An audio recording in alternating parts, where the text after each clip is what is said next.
하나님의 자녀로서 하나님을 닮는 것이 신앙의 본질이고 내용입니다. 이처럼 우리의 신앙의 또 목표, 또 채워야 될 내용에 대해서 우리가 살펴보고 있는데, 그 첫 번째로 우리가 하나님 아버지를 닮아야 된다. 그래서 지난 시간에 마태복음 5장의 43절에서부터 48절까지 말씀을 살펴보았습니다. 그 중에 말씀들을 기억을 되살리기 위해서 해드리면 이렇습니다. 이같이 한즉 하늘에 계신 너희 아버지의 아들이 되리라. 그러니까 하나님 아버지의 아들이 되는 것이 우리의 삶의 목표다, 신앙의 목표다, 이렇게 이야기를 하고 있고, 또 그 하나님 아버지의 요구로서 너희 원수를 사랑하며 너희를 박해하는 자를 위하여 기도하라, 이 말씀을 들었습니다.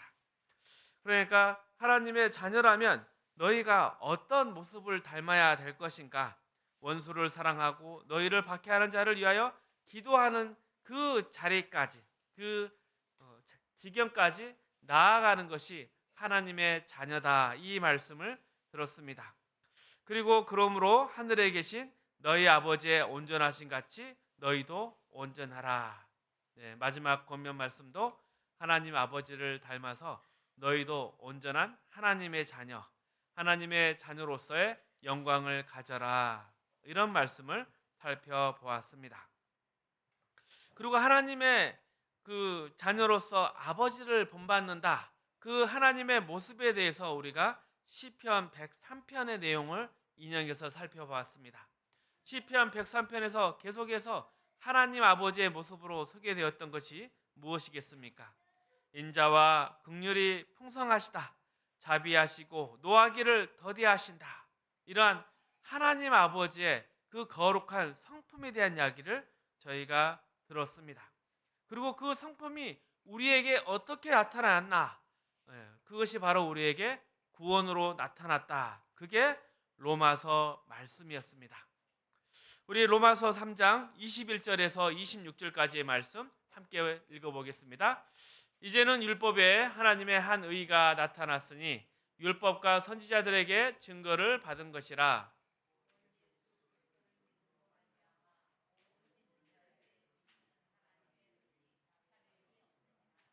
모든 사람이 죄를 범하였음에 하나님의 영광에 이르지 못하더니 그리스도 예수 안에 있는 성령으로 말미암아 하나님의 은혜로 값없이 의롭다 하심을 얻은 자 되었느니라.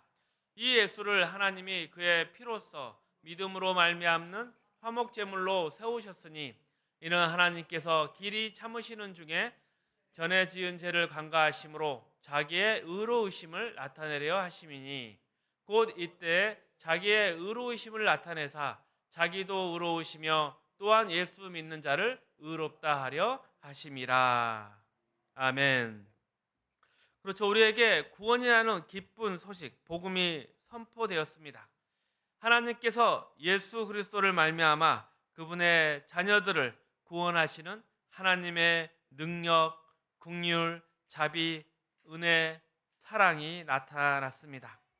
그리고 이 모든 것을 합쳐서 성경은 하나님의 의라고 말씀하고 있습니다. 여기서 말하는 의는 옳고 그르다, 그때의 의가 맞습니다. 하나님이 옳으시다라고 이야기를 하고 있습니다.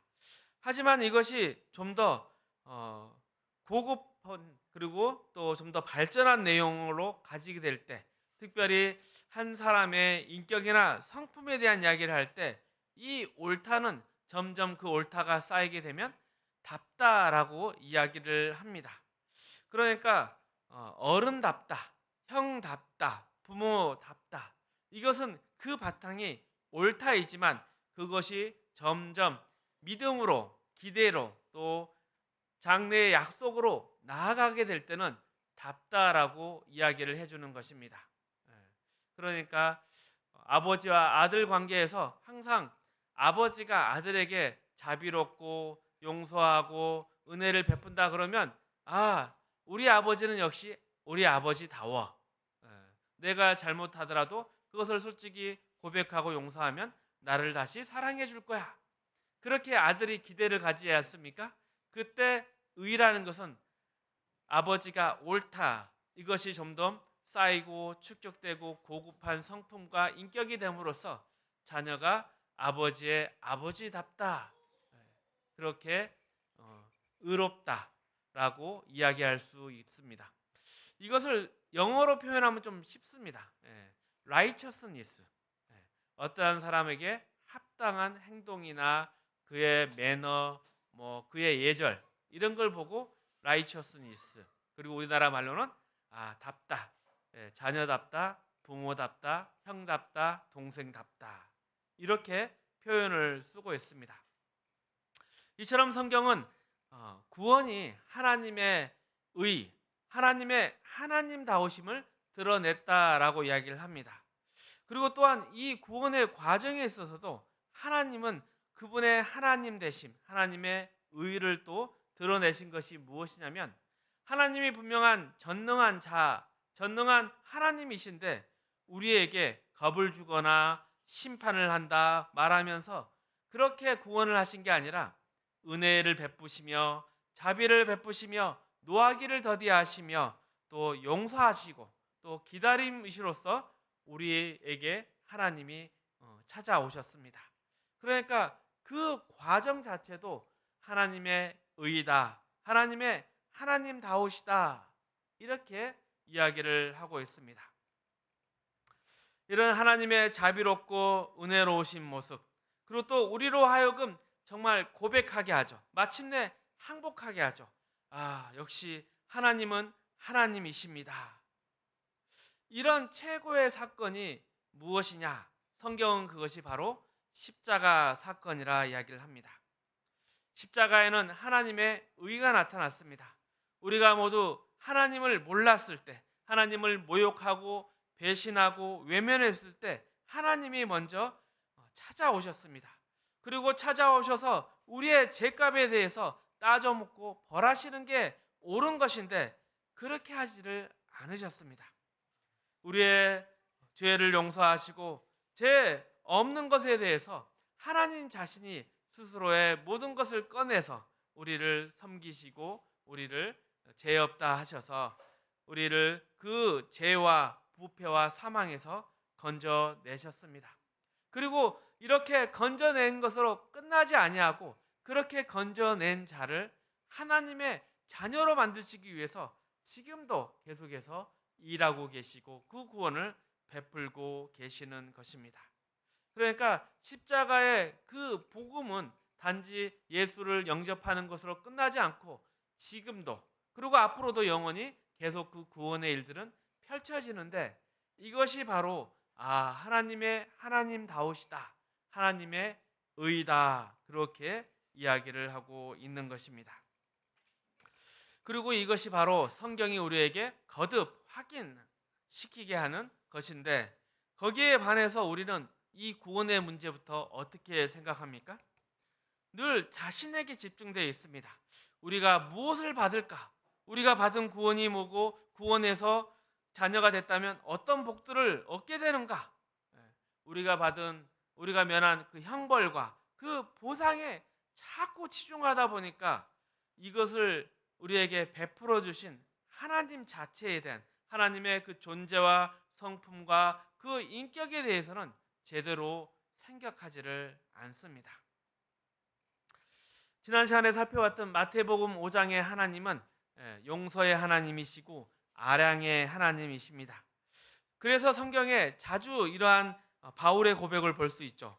찬송과 영광을 세세무궁토록 받으시기에 합당하시다. 합당하시다. 하나님 다우시다. 하나님 의로우시다. 그리고 이것이 우리에게 얼마나 기쁨이 되고 감사가 되는지 놀라운 성경의 표현 중에 하나라 하겠습니다. 하나님이 힘으로 우리를 굴복시키거나 이해관계 가지고 우리를 목조르는 것이 아니라 하나님의 그 고귀한 인격으로 또 그 사역으로서 우리에게 마침내 항복을 받아내시고 고백을 하게 하시는 것이죠. 그래서 하나님은 그저 내가 지옥 가지 않고 천국 가고 또 이 세상 가운데 그냥 세상에 어려움 없이 고통 없이 복 받으면서 사는 것, 그러한 그것을 뛰어넘어서 우리가 정말 인간으로서 정말 닮아야 되겠다. 그리고 인간으로서 기꺼이 내 모든 것을 드려도 아깝지 않고 믿을 만한 분이다. 이 부분을 놓치면 우리의 신앙이 건조해지고 재미가 없어지는 것입니다. 창세기에 이런 장면이 있습니다. 하나님께서 죄악으로 가득한 소돔과 고모라를 멸망시키기 전에 그 실상을 먼저 확인하는 장면에 누구를 만나십니까? 아브라함을 만나죠. 그리고 아브라함이 그 사정을 알고 하나님께 간구합니다. 의인 50명이 있으면 그래도 소돔과 고모라를 멸망시키겠습니까? 그래서 어떻게 합니까? 계속 아브라함이 흥정을 하죠. 50명, 45명, 40명, 30명, 20명, 10명까지 내려 깎습니다. 그런데 그 10명을 깎는 과정에서도 하나님은 뭐라고 아브라함한테 이야기를 하십니까? 내가 하려는 일을 어찌 아브라함 너에게 감추겠느냐 하면서 그 속내를 다 이야기하시고 아브라함의 의견을 받아들이십니다. 우리는 이 소돔과 고모라가 멸망받았다 이것이 아니라 사실 이 아브라함과의 대화와 그 아브라함의 의견을 들으시는 그 간구를 들으시는 하나님에 훨씬 더 집중해야 될 것입니다. 그리고 이 아브라함과의 대화는 우리에게도 큰 안심과 자랑이 될 수 있는 게 하나님이 아브라함을 우리를 어떻게 대하고 계십니까? 가족처럼 대하고 계시는 거죠. 그래, 내가 너의 말을 듣겠다. 그래 보자. 그런데 잘 생각해 보십시오. 하나님은 창조주이시고 우리는 피조물인데 어떻게 이렇게 창조물과 피조물이 대등하겠습니까? 그런데 그럼에도 불구하고 하나님은 이 사랑이란 차원에서 그리고 믿음을 함께 나누고자 하기에 우리를 이 인격적인 차원에서 자녀를 대등하게 대접하고 계시는 것입니다. 그러니까 하나님이 우리의 죄를 묻거나 우리를 대신해서 내가 너의 죄를 없애지 않았느냐 거기에 대한 뭔가를 요구하시거나 그러지를 않으셨고 하나님이 어찌 보면 자비로운 그 한없는 그리고 자녀를 사랑하는 그 마음과 인격으로서 우리에게 구원을 이미 주셨고 계속해서 이루고 계시는 것입니다. 로마서 3장 25절에서 26절의 말씀 우리 함께 읽어보겠습니다. 이 예수를 하나님이 그의 피로써 믿음으로 말미암는 화목제물로 세우셨으니 이는 하나님께서 길이 참으시는 중에 자기의 의로우심을 나타내려 하심이니 곧 이때 자기의 의로우심을 나타내사 자기도 의로우시며 또한 예수 믿는 자를 의롭다 하려 하심이라. 아멘. 계속해서 이 의로우심에 대한 이야기가 나오고 있습니다. 하나님의 의로우심, 하나님의 하나님다우심은 우리를 향한 그 인격적인 배려, 우리를 창피 주거나 망신 주지 않고 힘으로 굴복시키지 않고 인격적으로 찾아오셔서 우리의 아버지 되시는 이 일에 잘 드러나 있습니다. 그런데 우리는 어려서부터 치열한 경쟁의 분위기 속에서 자랐습니다. 그래서 교육도 어떤 교육을 받았습니까? 남보다 어떻게 앞서갈 것인가? 그리고 그 교육에 자아실현이라는 표현을 하는 것 봐도 너 뜻을 펼쳐라. 이런 교육을 계속 받고 해왔습니다. 그러니까 사회가 어떻게 바뀌었습니까? 이러한 영향이 어떻게 드러났는가? 이게 쉽게 볼 수 있는 게 애들 중에 예쁘게 말하는 이들이 없습니다. 애들이 애들답게 이야기해야 되는데 그렇지 아니하고 빈정거리거나 잘난 척하는 게 굉장히 많습니다. TV를 보십시오. 얼마나 잘난 척 자랑하고 대회하지 않습니까? 그리고 이 잘난 척을 증명하기 위해서 못난 것들을 지적하며 재미있다고 깔깔 웃습니다. 사람을 바보로 만드는 재미로 자신을 드러내는 것이죠. 그리고 이러한 것이 우리의 교회 생활에도 영향을 주게 되었죠. 그래서 교회 안에 누구 하나 똑똑하고 능력 있다 싶으면 주변 사람이 다 힘듭니다. 똑똑한 사람 만나면 주변이 다 어려워지고 능력 있는 사람이 만들면 주변 사람들이 입을 다물고 가만히 있어야 됩니다. 그러니까 그 사람의 똑똑하고 능력 있는 것이 다른 사람의 못난 것 위에 서 있습니다. 그런데 우리의 하나님 아버지는 어떻습니까? 하나님은 옳고 우리는 틀리다 이렇게 대조시켜서 하나님의 의를 증명하지 않았습니다. 하나님은 우리를 용서하시고 구원해서 함께 그 영광과 그 복된 자리에 가자 하시면서 하나님의 의를 베풀고 있지 않습니까? 똑똑하다는 것은 그 사람이 있어서 옆 사람이 무엇인가 하나 더 나은 것을 얻어야 하는 것입니다. 그런데 똑똑한 사람 하나 있으면 옆 사람이 전부 피해 버립니다. 이러한 것은 똑똑한 것이 아닙니다.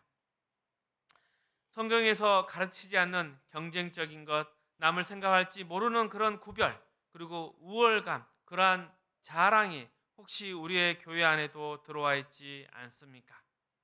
세상이 그렇게 하는 건 어쩔 수 없지만 교회 안에서 그러면 안 되지 않겠습니까? 가진 자의 덕목은 베푸는 것입니다. 부자가 있으면 옆 사람이 혜택을 입어야 하는 것입니다. 똑같은 원리에서 여러분이 신앙이 좋으면 옆 사람이 혜택을 입어야 됩니다. 복을 받아야 됩니다. 그것을 성경에서 어떻게 가르치고 있는지 예레미야서 7장으로 넘어가 살펴보겠습니다. 예레미야서 7장 1절에서 7절 말씀 함께 읽어봅니다. 여호와께로부터 예레미야에게 말씀이 임하니라. 이르시되 너는 여호와의 집 문에 서서 이 말을 선포하여 이르기를 여호와께 예배하러 이 문으로 들어가는 유다 사람들아 여호와의 말씀을 들으라.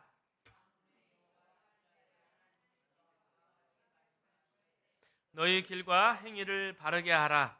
그리하면 내가 너희로 이곳에 살게 하리라. 너희는 이것이 여호와의 성전이라 여호와의 성전이라 여호와의 성전이라 하는 거짓말을 믿지 말라. 너희가 만일 길과 행위를 참으로 바르게 하여 이웃들 사이에 정의를 행하며 이방인과 고아와 과부를 압제하지 아니하며 무죄한 자의 피를 이곳에서 흘리지 아니하며 다른 신들 뒤를 따라 화를 자초하지 아니하면 내가 너희를 이곳에 살게 하리니 곧 너희 조상에게 영원 무궁토록 준 땅이니라. 아멘. 저희가 새벽마다 예레미야서를 묵상하고 있지 않습니까? 하나님께서 예레미야 선지자를 통해서 이스라엘에게 주신 경고입니다. 너희가 이 성전을 지었다고 해서 너희가 너희의 신앙적인 책임을 다한 것으로 생각하지 말라. 그러니까 여호와의 성전이라 여호와의 성전이라 이런 거짓말을 믿지 말라. 아주 단호하게 경고하고 계십니다. 이스라엘 백성이 지은 하나님의 성전은 대단히 값진 것이었고 정성을 기울여서 만든 건축물이었습니다. 성전을 지은 그 정성이 이스라엘 백성에게는 어떻게 받아들여졌는가? 내가 하나님께 드린 종교적인 열심의 마음이고 징표다. 이렇게 나타나 있는 것입니다. 그러나 성경은 이 징표가 하나님을 향한 나의 신앙의 정성이 그렇게 드러난 것이면 너희가 이웃에게도 분명히 도움이 되는 자리까지 나아가야 된다 이야기를 하고 있습니다. 하나님께서 하나님의 의로우심을 나타낼 때 예수 그리스도를 보내사 우리를 제 가운데에서 구원하신 것처럼 그렇게 하나님의 의로우심을 나타냈듯이 우리가 신앙에 대한 열심을 가지고 있고 주님을 향한 진심이 있다면 그것이 언제나 이웃들에 대한 유익과 혜택으로 연결되어야 된다. 이 말씀을 하고 있습니다. 하나님 앞에 갖는 나의 신앙적 진심이 나를 증명하는 것으로 되어서는 안 됩니다. 이 예레미야서 5절 이하에 너희가 만일 길과 행위를 참으로 바르게 하여 이웃 사이에 정의를 행하며 이방인과 고아와 과부를 압제하지 아니하며 무죄한 자의 피를 이곳에서 흘리지 아니하며 다른 신들 뒤를 따라 화를 자초하지 아니하면 이렇게 붙어 있는 단서에 명백히 나타나 있는 것입니다. 우리가 하나님을 향하여 가지는 신앙적인 열심, 그 진심, 이 모든 것은 이웃과 함께 가야 하는 것입니다. 우리의 신앙이 좋다면 분명히 누군가한테 유익이 되어야 합니다. 그것이 믿음이 본질이고 그것이 하나님을 닮는 것입니다. 예수 그리스도를 믿는다는 이 말 속 안에는 그 아들을 보내서 우리를 구원하신 그 하나님의 의로우심이 담겨져 있는 것입니다. 그리고 또한 우리는 이러한 하나님의 말씀에 대한 경고도 분명히 성경에 기록되어 있는 것을 살펴봐야 합니다. 예레미야서 7장 8절에서 10절까지 말씀입니다. 보라, 너희가 무익한 거짓말을 의존하는도다. 너희가 도둑질하며 살인하며 간음하며 거짓 명사하며 바알에게 분향하며 너희가 알지 못하는 다른 신들을 따르면서 내 이름으로 일컬음 받는 이 집에 들어와서 내 앞에 서서 말하기를 우리가 구원을 얻었나이다 하느냐. 이는 이 모든 가증한 일을 행하려 함이로다. 그러니까 밖에 나가서는 딴짓을 해놓고 성전에 들어와서는 기도하고 예배드리면서 내가 네 할 일을 다 했다 이렇게 생각하느냐, 책망하는 말씀이죠. 무엇과 무엇을 비교하고 있습니까? 내가 하나님 앞에 한 것이 이웃에게 한 것까지 연결되지 않으면 아무것도 아니다, 이 이야기를 하고 계십니다.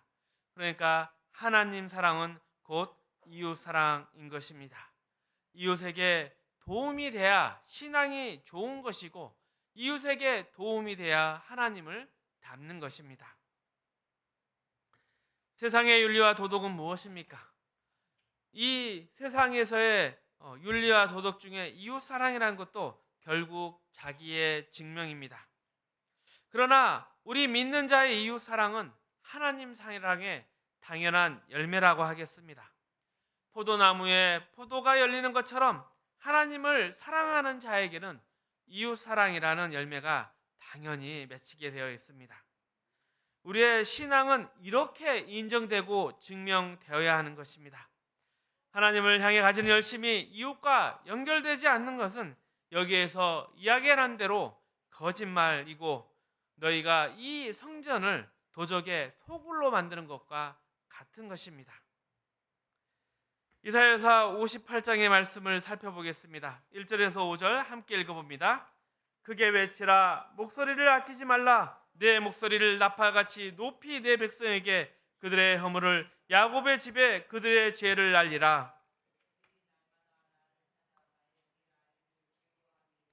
마치 공의를 행하여 그의 하나님의 규례를 저버리지 아니한 나라 같아서 의로운 판단을 내게 고하며 하나님과 가까이 하기를 즐거워하는도다.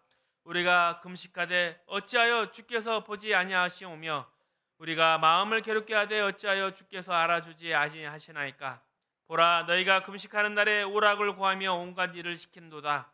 보라, 너희가 금식하면서 논쟁하며 다투며 악한 주먹으로 치는도다. 너희가 오늘 금식하는 것은 너희의 목소리를 상달하게 하려는 것이 아니니라. 이것이 어찌 내가 기뻐하는 금식이 되겠으며 이것이 어찌 사람이 자기의 마음을 괴롭게 하는 날이 되겠느냐. 그의 머리를 갈대같이 숙이고 굵은 배와 재를 펴는 것을 어찌 금식이라 하겠으며 여호와께 연락될 날이라 하겠느냐. 그러니까 하나님께서 너희가 금식하는 것을 내가 금식으로 받지 않겠다 하십니다. 너희는 나에게 우리가 금식하는데 하나님 왜 안 받아주십니까? 이렇게 묻는데 너희는 왜 금식하면서 왜 그렇게 싸우느냐? 너희가 금식하는 이유가 무엇이냐? 금식을 한다는 것은 하나님 앞에 겸비하고 하나님의 말씀을 따라 살겠다, 그렇게 결심하는 표가 아니냐? 만약 너희가 내 뜻대로 살고 내 말대로 산다 한다면 너희 하나님 된 나 여호와, 이 하나님께서 사랑하는 너희의 이웃에 대해서 왜 사랑하지 아니하느냐? 너희가 너희 형제에게만 무난하면 남보다 더한 것이 무엇이냐? 너희 원수를 사랑하고 너희를 핍박하는 자를 위해 기도하지 않으면 금식이 무슨 소용이 있느냐? 이런 말씀인 것입니다. 우리의 신앙이 어디로 나아가야 될까요? 이것은 단지 하나의 실천 조항으로서 제시되고 있는 것이 아니라 원리의 문제로서 이야기되고 있는 것입니다. 신앙을 가진다, 신앙이 좋아진다, 이것은 하나님을 닮는 것이며 하나님의 마음에 동참하는 것입니다.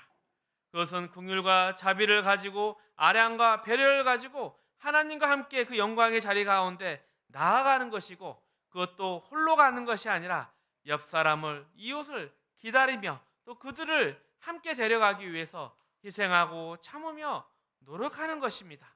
이것이 진정한 신앙이 나아가야 될 길입니다. 우리가 잘 아는 말씀입니다. 이사야서 58장 6절 7절의 말씀. 내가 기뻐하는 금식은 흉악의 결박을 풀어주며 멍에의 줄을 끌어 주며 압제당하는 자를 자유하게 하며 모든 멍에를 꺾는 것이 아니겠느냐. 또 줄인 자에게 내 양식을 나누어 주어 유리하는 빈민을 집에 들이며 헐벗은 자를 보면 입히며 또 내 고륙을 피하여 스스로 숨지 아니하는 것이 아니겠느냐. 저희는 근데 딱 6절 말씀만 보죠. 그런데 7절 말씀까지 함께 봐야 하는 것입니다. 그리고 이것은 단지 이웃에 대해서 구제하고 봉사하라, 이런 또 윤리와 도덕의 문제가 아닙니다. 하나님을 사모하고 하나님의 뜻을 내 소원과 삶의 내용으로 가지라는 것입니다. 하나님은 우리를 구원하시기 위해 그 아들을 아끼지 아니하셨고 이 땅에 보내사 십자가에 못 박으신 하나님이십니다. 우리를 지으셨고 사랑하시고 구원하신 그 하나님, 은혜롭고 자비하시고 노하기를 더디하시고 인자와 진실이 많은 하나님으로 우리에게 소개되어지고 기억되길 원하십니다. 그리고 또 선인과 악인의 구별이 없고 의로운 자와 불의한 자의 구별이 없이 긍휼과 자비를 베푸시는 하나님이십니다. 그렇다고 이게 무질서한 차원의 이야기가 아닙니다. 아무에게나 구원을 퍼주시는 것은 아닙니다. 그러나 모든 사람에게 긍휼과 자비로 찾아오시며 함께 섬기시고 다스리시는 하나님, 우리를 구원하시기 위해 예수 그리스도를 이 땅에 보내신 하나님, 우리의 손으로 그 아들을 십자가에 못 박도록 하신 하나님, 그 하나님을 닮는 것은 이웃을 사랑하는 것입니다. 이것이 바로 믿음의 본질입니다. 그러나 우리는 예레미야서에서 본 것 같이 성전을 지었습니다. 이사야서에서 본 것 같이 내가 열심으로 금식하였습니다. 그리고 나서 서로 싸웁니다. 내가 가진 신앙이 하나님에 대한 열심이 이웃 사랑으로 연결된 것이 아니라 내 하나님, 내가 옳지 않습니까? 심판하여 주옵소서. 잘난 나를 확인시켜 주십시오. 이렇게만 하나님을 찾고 있습니다. 하지만 하나님은 그런 분이 아니십니다. 그리고 잘 생각해 보십시오.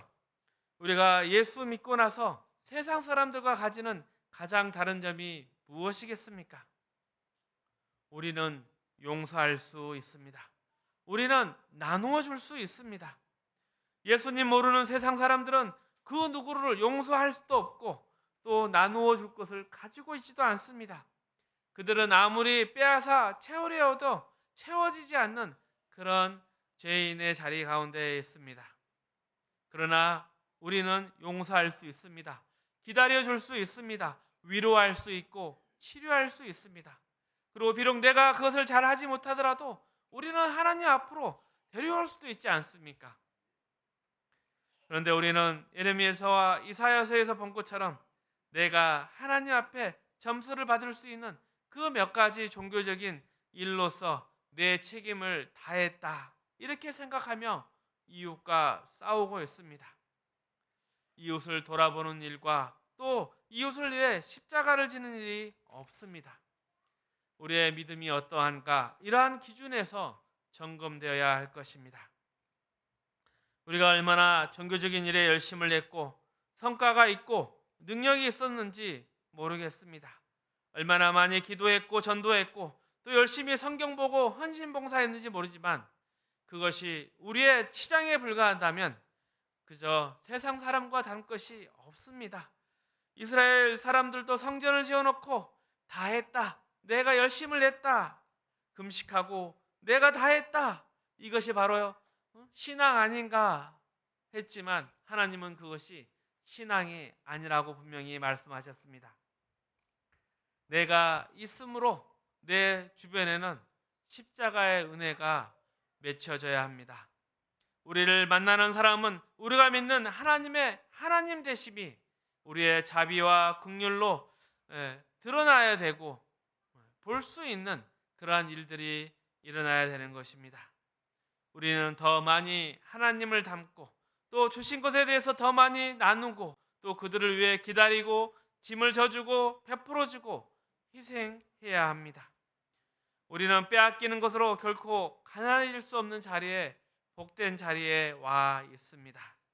믿음은 하나님을 닮는 것이며 믿음은 이웃사랑을 실천하는 것입니다.